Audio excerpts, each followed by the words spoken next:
Gostaria de ouvir uma explicação à luz da nossa doutrina sobre a citação evangélica: deixai aos mortos o cuidado de enterrar os seus mortos. Esta é uma das cenas vibrantes de Jesus. Ele estava pregando quando um jovem se lhe acercou e disse: Senhor, eu gostaria de seguir-te, mas eu tenho um pequeno impedimento. Meu pai morreu e eu gostaria primeiro de sepultá-lo para poder, após, acompanhar-te. E Jesus, que penetrava no âmago dos pensamentos, respondeu-lhe com uma grande severidade: deixa aos mortos o cuidado de enterrar os seus mortos. Quanto a ti, vem e segue o reino de Deus. O espírito Joana de Ângeles faz uma análise profunda e psicológica desse texto no seu livro Plenitude. Ela narra que a proposta do jovem não era no sentido do amor que ele tinha pelo pai desencarnado. É que no Oriente, quando morre alguém, esse alguém deve ser muito pranteado. Daí ficou célebre as mulheres que pranteiam e que choram, as profissionais, as carpideiras. Ainda hoje existem na Espanha. Quando morre alguém, se contrata, elas vêm, choram, lamentam, gritam. É uma maravilha. Depois enxugam as lágrimas, vão embora, levam ordenado. É muito típico do Oriente. E então, um filho deveria muito prantear o seu pai, principalmente aquele que era filho único, para quem ficara a herança.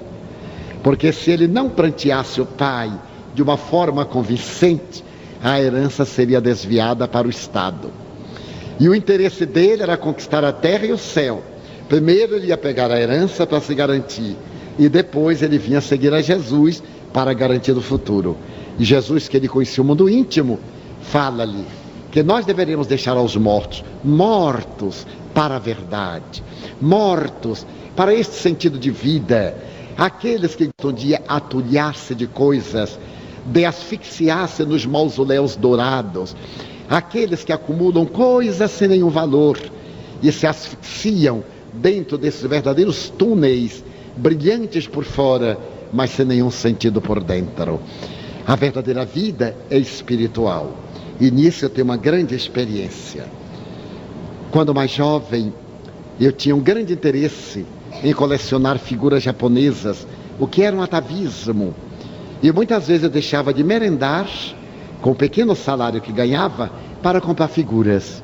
E durante muito tempo eu procurei me formar daqueles deuses mitológicos do Japão e da China, a sua história, e cheguei a ter uma coleção expressiva e barata, naturalmente. E também era o tempo dos discos, 78 rotações. Mas eu não poderia comprar uma vitrola conforme os padrões da época. E Nilson, que é o homem dos 7 instrumentos, preparou um aparelho. Nós compramos um pequeno rádio e compramos um toca-disco Garra, que era o mais famoso da época, inglês. E Nilson fez um móvel com todas as técnicas, com alto-falantes e tal. O radinho, coitado, tocava só estática, mas de vez em quando a gente ouvia uma voz humana para lá e para cá, a gente conseguia pegar. E então colocamos, e eu comecei a colecionar discos, 78 rotações. A gente colocava, era mais chiado do que música, mas era uma beleza.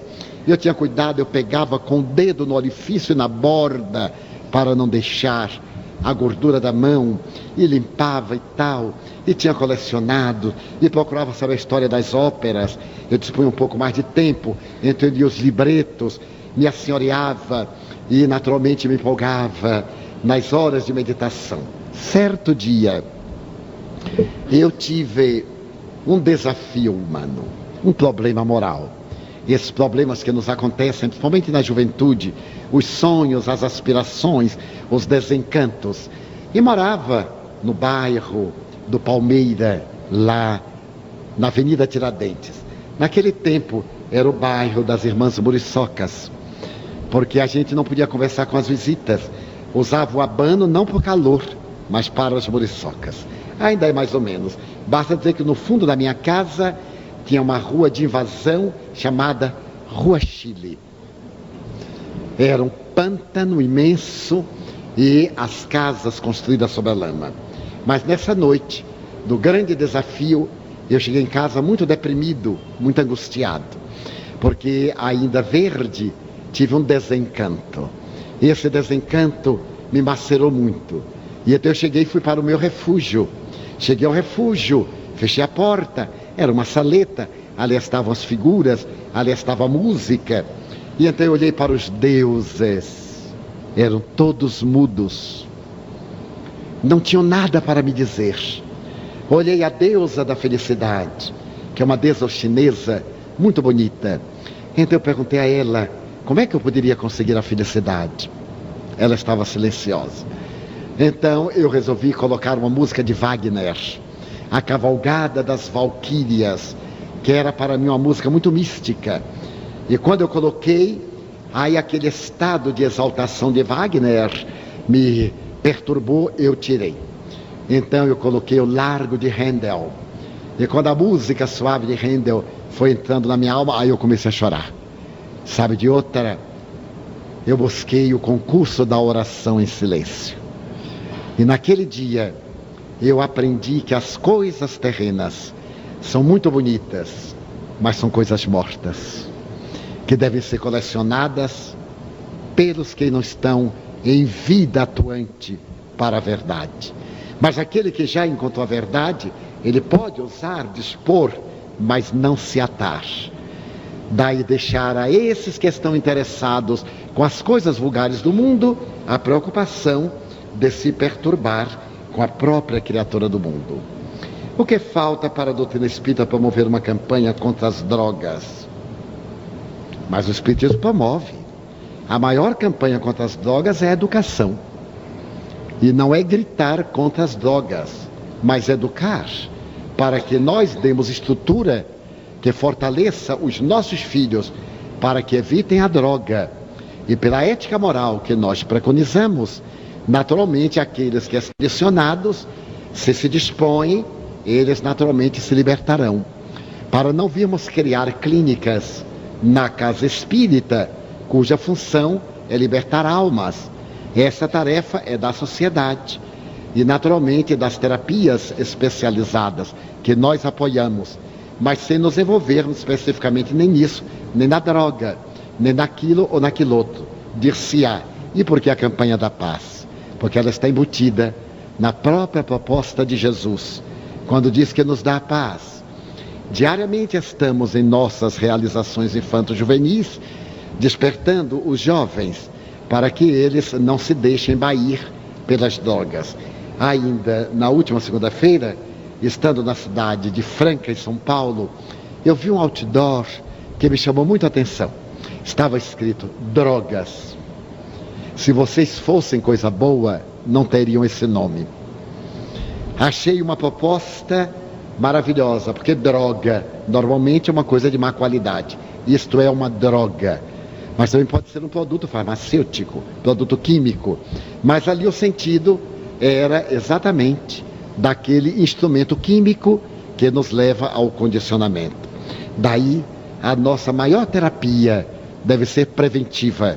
E a curadora, através de todo esse atendimento fraterno que as casas espíritas fazem, das reuniões doutrinárias, com finalidades terapêuticas coletivas, por intermédio da oração e, sem que ninguém saiba, da desobsessão. Em nossas reuniões mediúnicas, com muita frequência, os mentores trazem entidades viciadas que permanecem viciosas, utilizando-se de indivíduos que se lhes tornam vítimas para continuarem a viver sob a ação de drogas que são perturbadoras.